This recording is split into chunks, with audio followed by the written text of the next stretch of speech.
ভাই আপনার নাম কি? আসসালামু আলাইকুম। আমার নাম মোহাম্মদ সাইদুল ইসলাম। বাসা?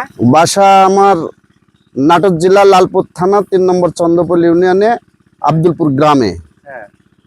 আমি এই বড় যে বাগানটা আপনি কিভাবে তৈরি করলেন, কিভাবে কি এটা? বড়ইটা আমি আগে মতো ঢাকাতে থাকতাম, বড়ই ব্যবসা করতাম।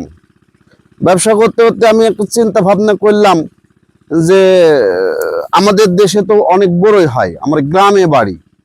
তো ঢাকা থেকে উঠে চলে আসে মনে ধরেন আমি প্রথমে গত বছরে 2 বিঘা করি, আর এবারে 6 বিঘা করেছি। তাতে দেখা যাচ্ছে বড়ইয়ের চাষটা অনেক যদি আল্লাহ দেয় খুব লাভবান আবাদ আর কি। লাভবান। হ্যাঁ। কয় বিঘা এখানে আবাদ করেছেন, কত বিঘা? এখানে 6 বিঘা আবাদ করেছি আমি। হ্যাঁ। কতদিন হচ্ছে আবাদ করা? আপনার লোয়া লাগে, একা তো সম্ভব না এতগুলা।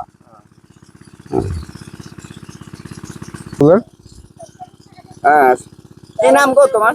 আমার নাম মোহাম্মদ জীবন আহমেদ মান্না। জীবন। এই যে বড় বাগান দেখতে আছে, কিভাবে দেখতে তোমার কেমন লাগছে একটু? হ্যাঁ, ভালো লাগছে। এখানে আসলাম, ঘুরলাম, বড়ি খেলাম, হ্যাঁ। ছবি তুললাম, ভালো লাগছে। ভালো লাগছে।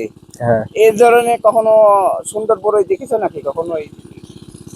হ্যাঁ, বড়ি দিয়েছি এর আগে, হ্যাঁ? অনেক দিয়েছি। দেখেছো না? হ্যাঁ, তোমার এসছে ভালো দেখছো না এই ধরনের কলেজ? এসেতে ভালো দিয়েছি। এই ধরনের প্রথম দেখলাম, এখানে মেলা ধরনের জাতের আছে। সুপ্রিয় দর্শক, দেখতে পাচ্ছেন অপূর্ব সুন্দর বড়ই। আপনারা দেখতে বল সুন্দরী এবং কি কি বড় এটা ভারতীয় যে সুন্দর বড়